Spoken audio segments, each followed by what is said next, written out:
Speak, Lord, for your servants are listening. Amen.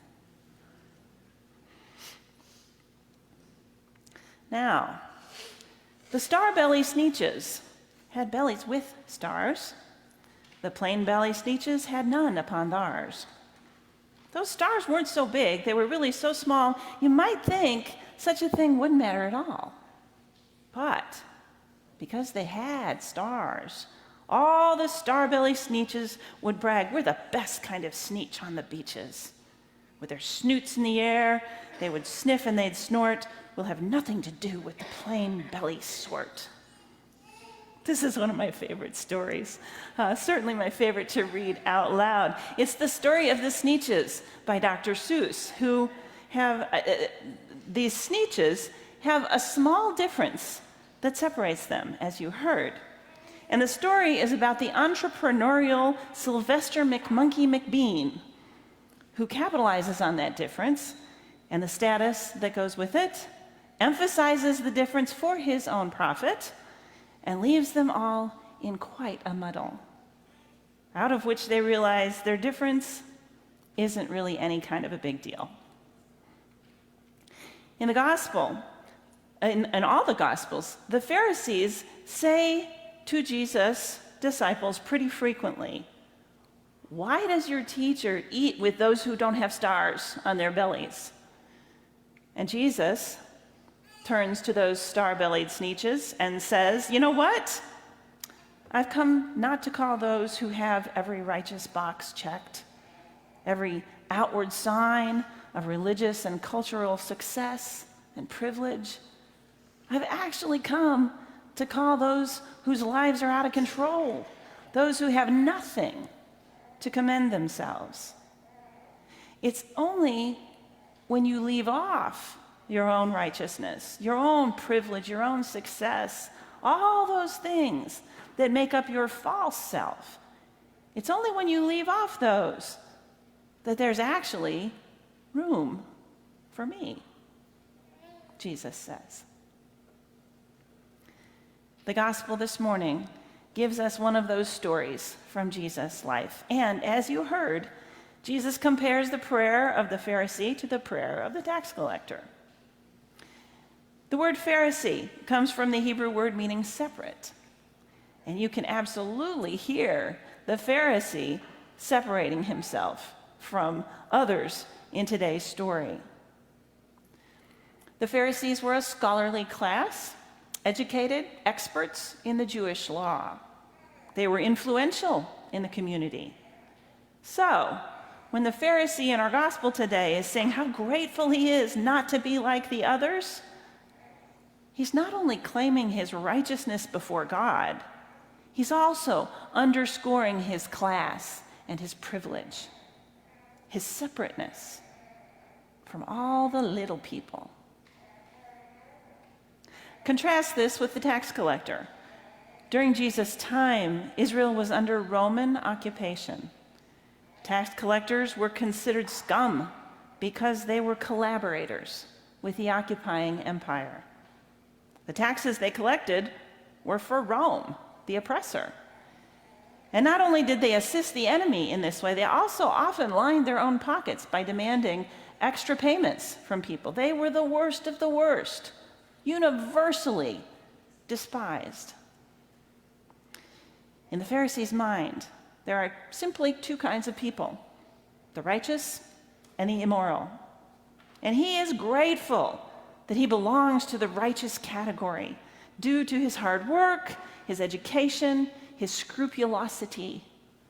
He is righteous because he belongs to the right group. The tax collector, on the other hand, isn't really so much humble as he is desperate. He doesn't have the time or the energy to divide people into sides. He's too overwhelmed. All he knows as he stands near the temple is his own great brokenness and need. So he stakes all his hopes and claims not on anything that he has done or deserved, but entirely on God. So, here's the essential contrast in the parable and the point that Jesus is making. One man makes a claim to righteousness based on his status and his accomplishments, while the other relies entirely on God's grace and mercy. And that, my friends, is why he is the one that goes away justified. You know, I thank God that I'm not like that pitiful person who so obviously has their life and faith all wrong, who so publicly and amazingly is in need of grace and mercy. I thank God that I'm not like those evangelicals with their ignorant and literal thinking minds. My faith is so much more broad and welcoming than theirs is. Don't I just glorify God? I thank God that I have this star on my belly, that I have all the outward signs and signifiers of being a good person, of being blessed, of being a success. I mean, look at me. I'm white. I live in the right kind of house here in Arlington Heights, or Palatine, or Elk Grove Village. I've put away plenty for my retirement. Isn't that responsible of me? My children and my grandchildren are beautiful, get good grades, and succeed at sports. I thank God that I have made my life what it is and that God obviously approves. I'm definitely the best kind of sneetch on the beach. Isn't that grand? How obnoxious is that? And how familiar? The reality is that as soon as we succumb to that temptation to separate ourselves from other people in that way, we've aligned ourselves squarely with the Pharisee. We're no longer speaking the language of Jesus. Jesus, who doesn't see or care about how wonderful your life has turned out externally, but who only sees you as his beloved, as one for whom he died. The parable isn't about how to be humble. It's about God.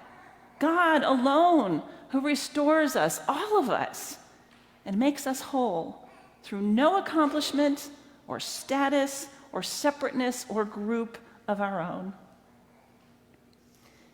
In the midst of our middle-class North American communities where we often feel we have to pass as more together than we actually are, the good news of the gospel is that every one of us is invited to cast off our flimsy armor of separateness and success and embrace our identity as the tax collector. Because this tax collector has no facade, no costume to dress up the fact that he's broken, messed up, relying absolutely and utterly not on who he is, but on who God is.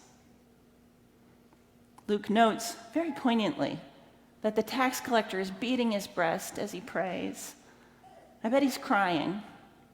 And you know, church is a good place to cry for all the sorrows and the disappointments and the pain, to cry for our failures and our regrets, our anxieties, for all the things that turned out so differently than we planned.